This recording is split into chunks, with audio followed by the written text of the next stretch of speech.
Jeremiah was a prophet that had the worst job of any prophet. He was to speak to a king by the name of Zedekiah. He carried two different names, but he was the last king in Judah. And he was given a prophecy to speak to Zedekiah that was not very popular to Zedekiah or anybody else. Jehoiakim was his other name. And this is the word that came to Jeremiah from the Lord, saying in chapter 36 of Jeremiah, it said, "Take a scroll of a book and write on it all the words that I have spoken to you against Israel." Remember, we've been talking about having to reckon with the reality. If God had to punish Israel, what makes us think as members of the New Testament community, the Church of Jesus Christ, that He doesn't punish us? God does not change. He doesn't change His attitude or His way of dealing with sin. He chastens us to restore us. So He says to Jeremiah in verse 2, "Take a scroll of a book and write on it all the words that I have spoken to you against Israel, against Judah, and against all the nations from the day I spoke to you, from the days of Josiah even to this day.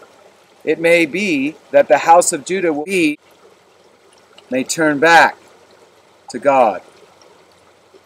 Even though the Lord knew beforehand that they would not, as He communicates to the prophet Jeremiah, He lets His prophet, His spokesperson, Jeremiah, know that it's possible, and He desires that Israel turn back to Him.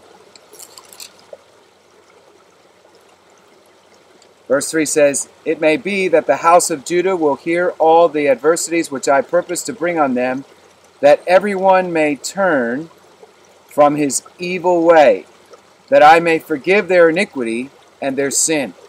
The only way that God can forgive us is that we stop sinning. If there is, in most obvious fashion in your church, something in your church on the wall that says Allah, and people bow down to Allah, and they worship Jehovah, they can't help themselves, they just keep going over to Allah. And everybody in America would admit that Allah and God are not the same. It's a separate deity unless you're in a universal church. Most Christian New Testament Jesus followers would admit that Allah and Jehovah are not the same. But if you were going to see a turn of God's plan to bring adversity upon you and this country or your church or your region, the only thing that's going to turn God's heart is for you to stop worshiping Allah. Now, that's a stark contrast. But I like to talk about the obvious things that we do that's evil to God. When we don't love our brothers in the church, when we preach a message without really believing in it ourselves personally as a pastor, when we read the law and ignore the law, we read the Ten Commandments, or even the simplistic summation of it, love God, worship God only, and love your neighbors yourself. We know that, but at the end of the day, we don't do it. And God's not going to turn from the plans that He has right now to punish us, to bring His rod of correction upon our nation. He will not stop unless we stop doing evil. That's how verse 3 ends. He says that everyone may turn from his evil way, that I may forgive their iniquity and their sin. The difference between confession of sin, feeling sorry for sin, and repentance is, repentance literally means that you turn your back on your sin and you put it in your rearview mirror and you turn away from it and you turn toward God. That's what you do. You confess it openly, share it publicly with a one or two or whatever you have to do based on your sin. Confess it and move on. Don't turn back to your sin. God's grace is available to forgive, and when he forgives an iniquity, he's going to give you the strength to keep his commandments. If you love the Lord, you'll keep his commandments. That's what John 14 says. It says that we know, in 1 John it says, we know that we love him if we keep his commandments. Israel was not keeping the commandments. They were worshiping idols. They were trusting in man. They were not listening to the prophets. Therefore, God is going to send his executioner, Babylon, to siege the city, and it's already being sieged at this time.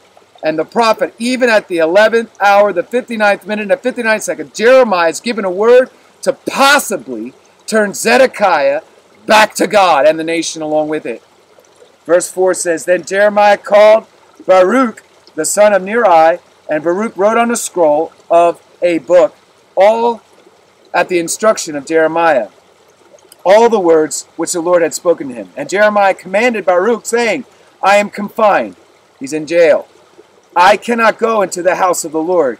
You go, therefore, and read from the scroll which I have written at my instruction, or from my mouth, the words of the Lord, in the hearing of the people in the Lord's house, on the day of fasting. So there's a typical day ceremonially of fasting. This is Israel, worshiping Yahweh, the King of all kings, the God of Moses, the God of Abraham. And they have their fast days, and they do them religiously. Yet, they're still in sin. Even though you're fasting, you can still be in sin. That's a big deal for a lot of us to start fasting. But I'm saying Israel was fasting. The people in God's house, the priests, were fasting, but the people were still sinning. He says, You shall also read them in the hearing of all Judah who come from their cities. So these are people who are faithful enough to attend synagogue, going, some of them, a long distance to worship the Lord appropriately in his house.